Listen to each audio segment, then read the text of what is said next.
الحمد لله رب العالمين والعاقبة للمتقين والصلاة والسلام على سيد الأنبياء والمرسلين. تفسیر القرآن الکریم سورۃ الاعراف آیت نمبر 165. اعوذ باللہ من الشیطان الرجیم. فلما نسوا ما ذکروا به انجینا الذین ینہون عن السوء واخذنا الذین ظلموا بعذاب بئیس بما كانوا يفسقون. فلما عتوا عما نهوا عنه قلنا لهم كونوا قردة خاسئین. پھر جب وہ اس بات کو بھول گئے جس کی انہیں نصیحت کی گئی تھی تو ہم نے ان لوگوں کو تو بچا لیا جو برائی سے منع کرتے تھے، اور ان کو سخت عذاب میں پکڑ لیا جنہوں نے ظلم کیا تھا اس وجہ سے کہ وہ نافرمانی کرتے تھے. پھر جب وہ اس بات میں حد سے بڑھ گئے جس سے انہیں منع کیا گیا تھا تو ہم نے ان سے کہہ دیا ذلیل بندر بن جاؤ. ہفتے کی تعظیم کا حکم یہودیوں کو دیا گیا تھا، انہوں نے سرے سے ہی بھلا دیا اور ہیلے کے ذریعے مچھلیاں پکڑنی شروع کی جو کل سبق میں پڑھا تھا، اور اس کے بعد پھر اعلانیہ بھی شروع کر دی. اعلانیہ بھی کام شروع کر دی. پہلے بچہ چوری چوری سگریٹ پیتا ہے، پھر اعلانیہ پینا شروع کر دیتا. پہلے کچھ شرم حیا ہوتی ہے اور اس کے بعد پھر اعلانیہ گناہ کرنے لگ جاتے ہیں. بالکل یہودیوں کے نقش قدم پر اس امت کی اکثریت چلتی ہے. ایک پارٹی، 3 پارٹیاں تھیں کل. ایک پارٹی جو منع کرتی تھی نا، یہ نہ کرو، ان کو تو اللہ نے محفوظ کر دی. اگر آج بھی نجات چاہتے ہیں تو امر بالمعروف اور نہی عن المنکر کا فریضہ سر انجام دو. مانے یا نہ مانے، منوانا ہمارے ذمہ داری نہیں، پہنچانا ہماری ذمہ داری. ہم پہنچا دیں کہ یہ قبر والا نہیں سنتا، مر گیا، ہم یہ خبر دے دیں، اس کو پہنچا دیں. جسے نہ لایا تھا وہ سننے کے قابل نہیں مانتا، اس کی اپنی ذمہ داری. ہم یہ پہنچاتے رہیں تاکہ اللہ کے عذاب سے بچ جائیں. بنی اسرائیل کی 3 گروپوں میں سے بچا وہ جو کہتا تھا مچھلیاں نہ پکڑو، ہفتے کا دن ہے، یہ تو تعظیم والا دن. اور جنہوں نے یہ کام کیا ان کو تو بڑے سخت عذاب نے گھیر لیا، بڑے سخت عذاب نے پکڑ لیا. بعض اہل علم کہتے ہیں ان کی نافرمانی کی وجہ سے بعذاب بعیس، سخت عذاب ان پر بھیجا. شاید وہ بعد آ جائیں، اور یہی مسخ کرنا ہے. اور جب وہ آگے نکل گئے، حد ہی انہوں نے کراس کر لی.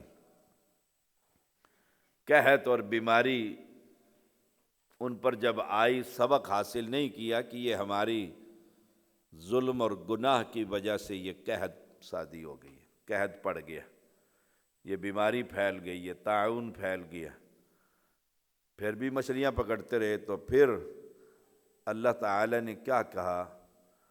کونوا قردۃ خاسئین، ذلیل بندر بن جا. بس اللہ نے حکم کیا، انسان اگلے ہی لمحے بندروں کی شکل اختیار کر گئے. اس جرم کا مسلسل ارتکاب کرنے کی وجہ سے گناہ ہو جاتا ہوتا ہے انسان سے، لیکن مسلسل مسلمان ایک گناہ نہیں کرتا. مسلسل کرتا ہے دو سزائیں ملتی ہیں، ایک تو اللہ اس گناہ سے پردہ اٹھا کر اس کے ساتھیوں کو خبر دے دیتا، اور دوسرا اللہ کے عذاب میں گرفتار ہو جاتا ہے۔ اللہ اکبر۔ اور پھر ان کے آگے نسل نہیں چلتی۔ کچھ لوگوں کا خیال ہے کہ یہ بندر جو ہیں یہ وہی بنی اسرائیل ہے، نہیں، جس پر اللہ کا عذاب آتا ہے پھر وہ صفحہ ہستی سے اس قوم کو مٹا دیا جاتا ہے، ختم کر دیا جاتا ہے۔ ابو بکر رضی اللہ تعالیٰ عنہ بیان کرتے ہیں رسول اللہ صلی اللہ علیہ وسلم نے فرمایا، کوئی بھی قوم جس میں اللہ کی نافرمانیوں پر عمل ہوتا پھر وہ اسے بدلنے کی طاقت رکھتے ہوں، علماء موجود ہوں، دعات موجود ہوں، اہل علم موجود ہوں، اور وہ دعوت کے ذریعے یا سردار موجود ہوں طاقت کے ذریعے اس برائی کو روک سکتے ہوں، اور وہ نہ روکیں تو پھر قریب ہے کہ اللہ سب پر اپنا عذاب نازل کر دے، ساروں کا صفایا ہی کر دے۔ وہ ایک پارٹی جو تھی وہ کہتی تھی چھوڑو پرے، ہم کر کر کے تبلیغیں تھک گئے ہیں، جیسے ہم کہہ دیتے، 2-4 دفعہ سمجھایا مولوی صاحب نے، نہیں مانا، دفعہ مارو جی نہ۔ ہماری ذمہ داری کب تک ہے نیکی کا حکم دینا اور برائی سے منع کرنا، جب تک ملک الموت ہمارے پاس نہیں آ جاتا۔ ہم سمجھاتے ہی رہیں گے، بتلاتے ہی رہیں گے ان کو کہ ایسے نہ کرو، اللہ کا عذاب آ جائے گا۔ تو یہ بلا جھجک بغاوت کر رہے تھے، اعلانیہ کر رہے تھے۔ یہ سبق اس کے اندر امت محمدیہ کے لیے بھی ہے۔ تم اعلانیہ شراب پیتے ہو نا، اعلانیہ زنا کرتے ہو، نئے سال کی پہلی رات کو پورے پاکستان میں اللہ کی بغاوت ہوتی ہے، ویسے بھی بازار حسن قائم کر رکھے ہیں، شہروں کے اندر گیسٹ ہاؤس قائم کر رکھے ہیں، وہاں پر لوگ جا کر زنا کرتے ہیں۔ تو پھر اللہ کی طرف سے قریب ہے، رسول اللہ صلی اللہ علیہ وسلم نے فرمایا قرب قیامت میں امت محمدیہ کے لوگوں کی بھی کچھ لوگوں کی شکل بندر اور خنزیر کی بنا دی جائے گی، جب وہ شراب کو حلال کر لیں گے اور زنا کو حلال سمجھ لیں گے۔ اجرت دے کر لا رہے ہیں جی، پیسے دیے ہیں نا جی، کوئی زنا تھوڑا ہے یہ حلال کرنا ہے۔ گورنمنٹ پرمٹ جاری کرتی ہے شراب کے باقاعدہ، ان کو اجازت ہے، اور مسلمانوں کی اکثریت یہ نشہ کرتی ہے، تو پھر کیا ہوگا؟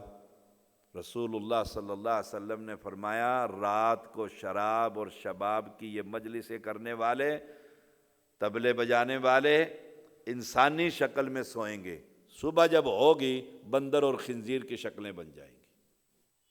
اللہ ہم سب کو محفوظ رکھے۔ تو اللہ تعالیٰ جب کسی شے کو مسخ کرتا ہے، شکل بدل دیتا ہے، تو نہ اس کے پیچھے رہنے والا کوئی ہوتا ہے اور نہ اس کی نسل ہوتی ہے۔ امام طبرانی اس حدیث کو لائے ہیں 5673، امام البانی نے اسے صحیح قرار دیا ہے۔ تو یہ کہنا کہ یہ بندر اور یہ سارے ان میں سے ہیں، بالکل غلط بات۔ نہ پہلے چھوڑتے اللہ اس کو، نہ بعد میں چھوڑتا ہے، 3 دن زیادہ سے زیادہ مہلت ملتی ہے اور پھر انہیں ختم کر دیا جاتا ہے۔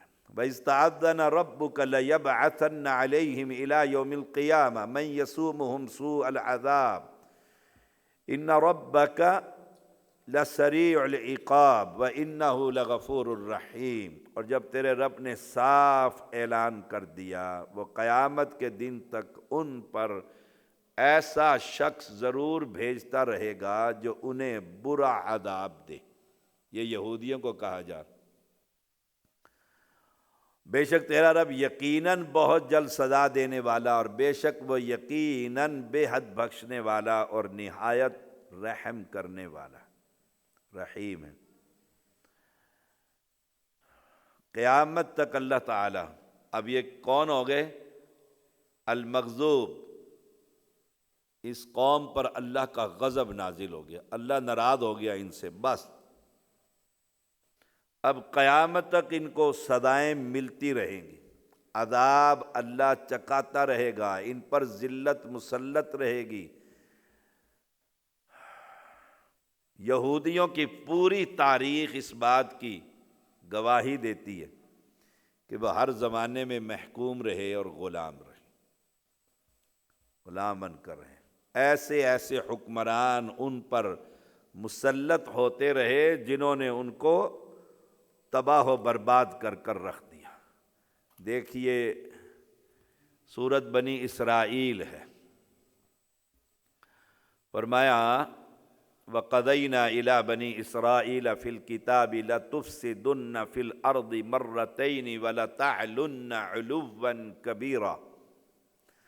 ہم نے بنی اسرائیل کے لیے ان کی کتاب میں صاف فیصلہ کر دیا تھا کہ تم زمین میں 2 بار فساد برپا کرو گے اور تم بڑی زبردست تیاریاں زیادتیاں کرو گے۔ فَإِذَا جَاءَ وَعْدُ أُولَاهُمَا بَعَثْنَا عَلَيْكُمْ عِبَادًا لَنَا أُولِي بَأْسٍ شَدِيدٍ فَجَاسُوا خِلَالَ الدِّيَارِ وَكَانَ وَعْدًا مَفْعُولًا۔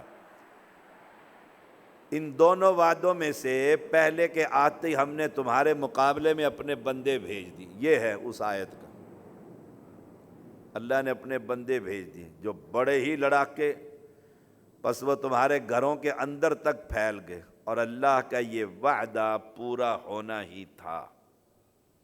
ذلت اور تباہی جو بابل کے بادشاہ بخت نصر کے ہاتھوں عیسیٰ علیہ السلام سے تقریباً 600 سال قبل یہودیوں پر یروشلم میں نازل ہوئی۔ بادشاہ بھیج دیا اللہ تعالیٰ نے، اس نے قتل عام کیا یہودیوں کا۔ جرم کیا تھا؟ ہفتے کے دن کی احترام۔ وہ پیچھے کہانی یاد رکھیے گا، بغاوت رب کی کہ ہم تو نہیں کرتے تعظیم، جاؤ جو مرضی کر لو۔ مکہ کے لوگوں کو یہ قرآن سنایا گیا، وہ بھی کہتے تھے لے آنا فَإِذَا جَاءَ أَمْرُنَا، لے آ جو تو کہتا ہے قیامت قائم ہوگی۔ ہر نبی کو اس کی قوم نے کہا لاؤ بھائی جس کا تم ان کنت من الصادقین سچوں میں سے ہے، تو پھر کوئی پہاڑ گرے نہ اوپر سے، عذاب کوئی نازل ہو نہ۔ تو یہ اللہ نے پھر بے دریغ یہودیوں کو قتل کیا اور بڑی تعداد کو غلام بنا کر لے گیا۔ چلو یہ ہے، یہ غلام ہی رہے اور محکوم ہی رہے۔ یہ کب ہوا؟ یہودیوں پر یہ عذاب کب نازل ہوا؟ جب انہوں نے اللہ کے نبی شعیع علیہ السلام کو قتل کر دیا۔ انبیاء کا قتل کرتے تھے، تاریخ میں آتا ہے ایک ایک دن میں 300 نبیوں کو قتل کر دیتے، جو کھڑا ہو کر اللہ کی توحید بیان کرتا تو قتل کر دیتے۔ ارمیہ علیہ السلام کو انہوں نے پکڑ کر قید میں ڈال دیا، دبا کر اللہ کی کتاب تورات کی مخالفت کی، جیسے مسلمان قرآن کی مخالفت کرتے ہیں۔ کتنی مخالفت کرتے ہیں، اللہ کی پناہ کتنی مخالفت کرتے ہیں، اور گناہوں کا ارتکاب کیا اللہ کی زمین پر۔ کون سا گناہ ہے جو امت محمدیہ نہیں کرتی؟ سوچئے گا ذرا، کون سا گناہ ہے جو نہیں کرتی؟ کچھ کہتے ہیں بخت نصر کی بجائے جالوت کو اللہ نے بطور سزا ان پر مسلط کیا، اس نے بڑے پہاڑ توڑے ان پر ظلم کے، یہودیوں پر کیوں توڑوائے؟ اس وجہ سے اللہ کی کتاب کی مخالفت کی۔ تو آج ہم پر نہیں عذاب آ سکتا؟ یہ عذاب ہے نا مہنگائی کے، چلنے پھرنے سے ہی قاصر ہو گئے، سانس لینے کا بھی ٹیکس دینا پڑ رہا ہے، اور سب سے بڑا گناہ شرک کے بعد ٹیکس لگانا سب سے بڑا گناہ۔ وہ غامدیہ عورت تھی نا جس نے توبہ کی تھی، بڑی لمبی حدیث ہے، توبہ کی تھی تو ایک صحابی نے اعتراض کیا تھا، تو آپ صلی اللہ علیہ وسلم نے فرمایا تھا کہ اگر اس کی توبہ ٹیکس لگانے والے پر بھی تقسیم کر دے اللہ اسے بھی معاف کر دے گا۔ اتنا بڑا جرم ہے یہ ٹیکس لگانا، اور یہاں جینا حرام کیا ہوا ہے۔ اللہ اکبر۔ اللہ تعالی نے پھر ثم رددنا لكم الكرة عليهم وامددناكم باموال وبنين وجعلناكم اکثر نفیرا، پھر ہم نے ان پر تمہارا غلبہ دے کر تمہارے دن پھیرے، اور مال اور اولاد سے تمہاری مدد کی اور تمہیں بڑے جتھے والا بنا دیا، صفائی کٹائی چھلائی کر کے رب نے پھر یہودیوں کو اولاد بھی دے دی، مال بھی دے دیا، سب کچھ دے دیا، چلو بندے کے پتر بن جاؤ، یاد رکھنا تمہارے بڑوں نے کیا کیا تھا اور تم بھی اسی طرح فساد کرنے والے۔ اللہ اکبر۔ پھر بیٹوں سے بھی نواز دیا، جو چیزیں چھن گئی تھی سب دے دی، اللہ نے پھر نعمتیں دے دی نا، تو پھر کیا کرنا چاہیے تھا؟ تورات پر عمل کرنا چاہیے تھا۔ اگر آزمائش سے ہم نکل آئیں تو ہمیں قرآن پر عمل کرنا چاہیے، شریعت کو ماننا چاہیے، اپنے اپنے فرقے چھوڑ کر، اپنے اپنے مولویوں کو چھوڑ کر سب سے بڑے امام جسے رب نے امام بنایا ہے محمد الرسول اللہ صلی اللہ علیہ وسلم، ان کی اتباع کرنی چاہیے۔ ساری امت کو ٹکڑوں میں تقسیم کر دیا ہے، آئے ہائے۔ پھر کیا فرمایا؟ ان احسنتم احسنتم لانفسکم، اگر تم نے اچھے کام کیے تو خود اپنے ہی فائدے کے لیے، اگر تم صحیح رہو گے نا تو فائدہ تمہارا ہوگا، رب کی حکومت میں کوئی فرق پڑے گا؟ وہ تو شہنشاہ ہے، وہ تو بادشاہ ہے۔ اور فَإِذَا جَاءَ وَعْدُ الْآخِرَةِ نہ وَإِنْ أَسَأْتُمْ فَلَهَا، اور اگر تم نے برائیاں کی تو اپنے لیے، پھر غلط چلو گے تو پھر تمہیں ہی سزا ملے گی، تم ہی نقصان اٹھاؤ گے۔ فَإِذَا جَاءَ وَعْدُ الْآخِرَةِ لِيَسُوءُوا وُجُوهَكُمْ وَلِيَدْخُلُوا الْمَسْجِدَ كَمَا دَخَلُوهُ أَوَّلَ مَرَّةٍ وَلِيُتَبِّرُوا مَا عَلَوْا تَتْبِيرًا۔ یہ آیت کریمہ بڑی خوبصورت، میں نے اکثر اس آیت پر جمعے پڑھائے اور دروس دیے بہت سارے موقع پر۔ جب بابری مسجد گری تو گجرانوالہ میں مجھے بلایا تھا انہوں نے، بڑے بڑے لوگوں نے کہا ہندوستان کو یہ کر دیں گے اور وہ کر دیں گے، اور فن خواں تقریریں ہوئیں، ہندوستان کی جرت کیسے ہوئی مسجد گرا دی؟ میں نے کہا تم نے اپنے آپ ہی مسجد گروائی ہے، خود تم نے خود گروائی ہے۔ رب نے تو قرآن کے اندر کہا ہے کہ ہم ایسے بندے بھیجیں گے تمہارے چہرے بگاڑ دیں گے، لِيَسُوءُوا وُجُوهَكُمْ۔ اگر تم انسان نہیں بنو گے، رب کے بندے نہیں بنو گے، تو پھر تمہاری مسجدوں میں وہ گھس جائیں گے جیسے پہلے گھس گئے تھے۔ یہ تو قرآن کہہ رہا ہے بھائی، تم نے ہی اسلام کو چھوڑا، دین کو چھوڑا، اور انہوں نے پتھروں اور مورتیوں کی عبادت کی، تم نے اپنے بندے مرنے کے بعد ان کی عبادتیں شروع کر دیں، تو رب تو پھر تم پر مسلط کرے گا نا، تمہاری مسجدیں بھی چھینی جائیں گی، تمہارے چہرے بھی بگاڑ دیے جائیں گے، قومیں تمہارے اوپر رب مسلط کر دے گا، اور جس جس چیز پر قابو پائیں گے تھوڑ پھوڑ کر جڑ سے اکاڑ کر پھینک دیں گے، صفایا ہی کر دیں گے۔ سبحان اللہ۔ انہوں نے، یہودیوں نے پھر جب مال اور سارا کچھ ملا تو پھر بھول گئے کہ کیا ہوا تھا، ذکر علیہ السلام کو قتل کر دیا، عیسیٰ علیہ السلام کے قتل کرنے کے لیے تیاریاں کر دی، جہاں وہ بیٹھے ہوئے تھے اپنے حواریوں کے ساتھ، اذ قال الحواریون، تو انہی میں سے ایک بندے نے بادشاہ کو کہا یہاں سے لے کر جاؤ، بھائی تو اللہ بادشاہ ہے، انہوں نے زندہ ہی اوپر اٹھا لی، وما قتلوہ وما صلبوہ، نہ قتل کیے نہ سولی پر چڑھے، وہ تو گئے اوپر۔ اور اہل ایمان کا عقیدہ، شام کی سفید مسجد کے مینارے پر عیسیٰ علیہ السلام فجر کے وقت نازل ہوں گے آسمان سے، فرشتوں کے پروں پر ہاتھ رکھ کر، صحیح مسلم کی حدیث ہے کتاب الفتن میں، آئیں گے عیسیٰ علیہ السلام۔ تو پھر جب دوبارہ انہوں نے پھر شرارتیں کی نا، تو پھر رومی بادشاہ کو اللہ نے کہا چل بھائی ذرا ان کے اوپر، صفایا ہی کر دیا یہودیوں کا پھر، اور غلام بھی بنا لیے، اور صحیفے جو تھے ان کے پاؤں تلے روٹ ڈالے، مسجدیں ان کی صفایا کر کے رکھ دیں، بیت المقدس اور ہیکل سلیمانی کو تراج کیا، اور انہیں جلا وطن کر دیا، خوب ذلت اور رسوائی کی، کیوں؟ دوبارہ باغی ہو گئے تھے۔ یہ سبق ہے، مکہ کے مشرکوں کو اللہ کے پیغمبر نے سنایا بغاوت کر رہے ہو نا تو اللہ کا عذاب پہلے بھی آیا تھا، اور یہ ہمارے لیے بھی سبق ہے، بغاوت کر رہے ہیں نا ہم، یہ 70 عیسوی پر ان پر یہ ساری چیزیں ہوئیں۔ کامیابی کا راستہ کیا ہے؟ فساد فی الارض ختم کر دو، فرقہ بندی ختم کر دو۔ نہ سوچو میرا مولوی اور میرا پیر اور میرا فقیر، ایسا نہ سوچو، ایک ہی سوچو، ساری امت مل کر، اوپر اللہ اکیلا ہے، نیچے محمد اکیلے ہیں صلی اللہ علیہ وسلم، عبادت اس کی ہوگی، طریقہ اس سے پوچھا جائے گا، بس یہی نجات کا طریقہ ہے۔ اللہ اکبر۔ یہودیوں کی خوب صفائی ہوئی۔ پھر دیکھیے گا قرآن کی، ہم یہ آیت پڑھ رہے تھے، وَإِسْتَعَذَّنَ رَبُّكَ لَيَبْعَثَنَّ عَلَيْهِمْ إِلَى يَوْمِ الْقِيَامَةِ مَنْ يَسُومُهُمْ سُوءَ الْعَذَابِ۔ یہ ہے برا عذاب، سخت ترین عذاب، سب کا قتل عام کر دیا۔ إِنَّ رَبَّكَ لَسَرِيعُ الْعِقَابِ، بڑا جلد اللہ پکڑنے والا ہے، بڑی جلد۔ ابھی جنگ چھڑ جائے نا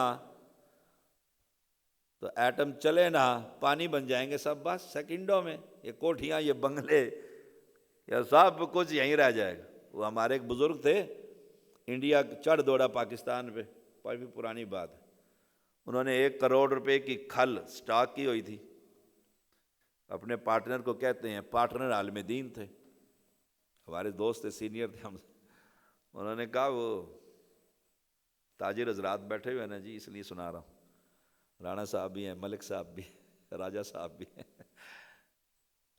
انہوں نے کہا اگر اس نے بم مار دیا کمبخت نے، انڈیا نے، جنگ ہو گئی، کھل دا کے بنسی نے، 1 کروڑ روپیہ انویسٹ ہوا، انہیں کھل کی پڑ گئی۔ وہ عالم بڑے سمجھدار تھے، انہوں نے کہا سنو، آپ عمر میں بہت بڑے ہیں ہم سے، جب بم چلے گا ہم ہی نہیں ہوں گے، کھل جدھر ہوئے گی جدھر ہوئے گی، جب اسی نہیں ہونا تو کھل کتنے ہونی؟ کہتے ہاں یہ تو میں نے سوچا ہی نہیں، یہ تو ہم سوچتے ہی نہیں کہ ہم نے مرنا ہے، ہمیں پتہ یار یہ پیسے رکھے ہوئے ہیں، سونا رکھا ہوا ہے، یہ کون لے کے جائے گا ہمارے مرنے کے، اور جب ہم ہی نہیں ہوں گے، دنیا ہی نہیں ہوگی۔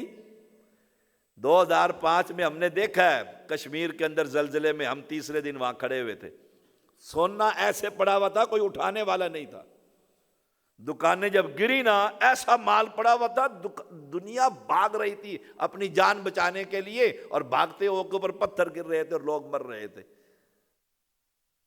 ان ربک لسریع العقاب، اگلی جو آیت کریمہ ہے نا، وَإِنَّهُ لَغَفُورٌ الرحیم، وہ بڑا بخشنے والا ہے۔ کیا معنی ہے سارے اس واقعے کا؟ توبہ کر لو، توبہ کر لو، رجوع کر لو، ہر گناہ سے توبہ کر لو، وہ معاف کرنے والا ہے۔ رمضان کا مہینہ رحمتوں والا مہینہ ہے، برکتوں والا مہینہ ہے، قرآن کا مہینہ ہے، صبر کا مہینہ ہے، اللہ سے تعلق قائم کرنے کا مہینہ ہے، نبی کے ساتھ محبت اور اطاعت اور فرما برداری کرنے کا مہینہ ہے۔ رمضان کے مہینے میں رات کو 2 رکعتیں پڑھ اور کہہ یا اللہ جو میں نے کیا آئندہ نہیں کروں گا، بس رب کہتا ہے میں تیرے سارے پچھلے گناہ بھی نیکیاں بنا دوں۔ کیوں؟ رحیم، وہ تو رحم کرنے والا ہے۔ اس رحیم کا دروازہ چھوڑ کر اور گولڑا شریف اور بری شریف اور پھسی شریف پتہ نہیں کہاں کہاں بھاگا پھرتا ہے، اس نبی کو چھوڑ کر بنائے ہوئے مختلف مولویوں اور پیروں اور فقیروں سے پوچھتا پھرتا ہے جی کیسے کروں اور کیسے کروں۔ اللہ نے کیسے کروں کے لیے ایک ہی بھیجا ہے، اور وہ آمنہ کا لال ہے، محمد الرسول اللہ صلی اللہ علیہ وسلم۔ اس سے پوچھ نماز کیسے پڑھنی، اس سے پوچھ اذان کیسے دینی، اس سے پوچھ درود کون سا پڑھنا ہے، اس سے پوچھ جنازہ کیسے پڑھنا ہے، اس سے پوچھ۔ کیوں؟ وہ بڑا رحیم ہے، اس نے ایسے نہیں بندے پیدا کر کے چھوڑ دیے، اس نے ان بندوں کی اصلاح کے لیے آمنہ کا لال مبعوث فرمایا۔ اس نے پھر 23 سال امت کے سامنے پورے اسلام پر چل کر دکھایا، اپنی صحابہ کی شاگردوں کی جماعت تیار کی، ان شاگردوں نے یہ قرآن اور حدیث ہم تک پہنچایا، اور ہم آگے تک پہنچائیں گے، قیامت تک علماء پہنچاتے ہی رہیں گے۔ بس پہنچانا کیا ہے؟ پیر فقیر نہیں، پہنچانا ایک اللہ، عبادت اس کی کر، ایک رسول اللہ ہے، اطاعت اس کی کر، صلی اللہ علیہ وسلم۔